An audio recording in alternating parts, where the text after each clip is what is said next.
بسم اللہ الرحمن الرحیم۔ السلام علیکم دی اردو اسلامک ٹیچر کے پیارے ناظرین، خواتین و حضرات، آج میں آپ کی خدمت میں 13 رمضان المبارک جمعرات کے دن کا وظیفہ لے کر حاضر ہوا ہوں۔ یہ عمل اللہ عز و جل کے 2 خاص ناموں پر مشتمل ہے۔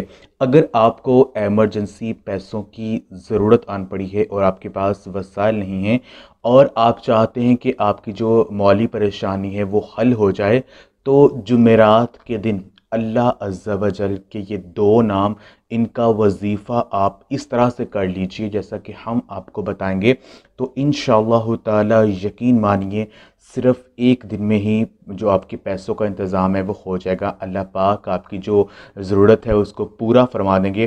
یہ وظیفہ آپ اپنے کسی بھی جائز مقصد کو پورا کرنے کے لیے آپ یہ عمل کر سکتے ہیں۔ آپ کی جو بھی حاجت ہے، جو بھی آپ کی پریشانی ہے، اس کے لیے عمل آپ کر سکتے ہیں۔ خواتین و حضرات، جمعرات کا یہ جو دن ہے، یہ دن بہت زیادہ فضیلتوں والا دن ہے۔ اس دن کو ہفتے کے 7 دنوں میں جمعہ کے ساتھ بہت زیادہ فضیلت حاصل ہے۔ تو میرے بہن اور بھائیوں، آپ نے کرنا یہ ہے کہ جمعرات کے دن آپ نے اللہ تبارک و تعالیٰ کے 2 نام، یا اللہ یا رحمان، یا اللہ یا رحمان، اللہ عز و جل کے یہ جو 2 نام ہیں، ان کا ورد آپ نے کرنا ہے۔ آپ نے اس عمل کو، اس اللہ پاک کے ان 2 ناموں کو کم از کم آپ نے 1000 مرتبہ جو ہے آپ نے پڑھنا ہے۔ آپ اس عمل کو چلتے پھرتے کثرت کے ساتھ بھی کر سکتے ہیں۔ بس آپ کی زبان پر اللہ پاک کے ان 2 ناموں کا ورد ہونا چاہیے، یا اللہ یا رحمان، یا اللہ یا رحمان۔ اللہ پاک کے ان 2 ناموں کا ورد جو ہے وہ آپ کی زبان پر ہونا چاہیے، اور آپ کے ذہن میں جو مالی پریشانی ہے، جو بھی آپ کا مسئلہ ہے، اس کا تصور ہونا چاہیے۔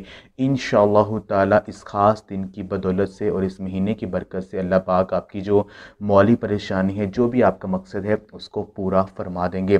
تو میری بہن اور بھائیو، اگر آپ یہ عمل عصر کی نماز کے بعد کرتے ہیں، افطاری سے کچھ دیر پہلے اگر یہ عمل آپ کرتے ہیں، تو انشاءاللہ تعالی آپ کی جو دعا ہے وہ فوراً قبول ہو جائے، کیونکہ حضور نبی پاک صلی اللہ علیہ وآلہ وسلم کا فرمان ہے کہ عصر کے بعد کا جو وقت ہوتا ہے وہ قبولیت کا وقت ہوتا ہے۔ اس وقت میں مانگی ہوئی دعائیں جو ہیں وہ قبول ہوتی ہیں، اور اوپر سے مہینہ رمضان مبارک کا ہو اور افطاری کا وقت ہو، تو اس وقت میں اللہ عز و جل کی جو خاص رحمت ہیں وہ روزہ دار پر نچھاور ہو رہی ہوتی ہیں، اور اس وقت روزہ دار جو بھی اللہ پاک سے مانگتا ہے اسے عطا کر دیا جاتا ہے، کیونکہ یہ خاص مہینہ اللہ پاک کا ہے اور اس کا اجر بھی اللہ پاک نے دینے کا فیصلہ کیا ہے۔ تو میری بہن اور بھائی، یہ عمل آپ خود بھی کریں اور اس ویڈیو کو صدقہ جاریہ سمجھ کر لازمی شیئر بھی کریں۔ جزاک اللہ۔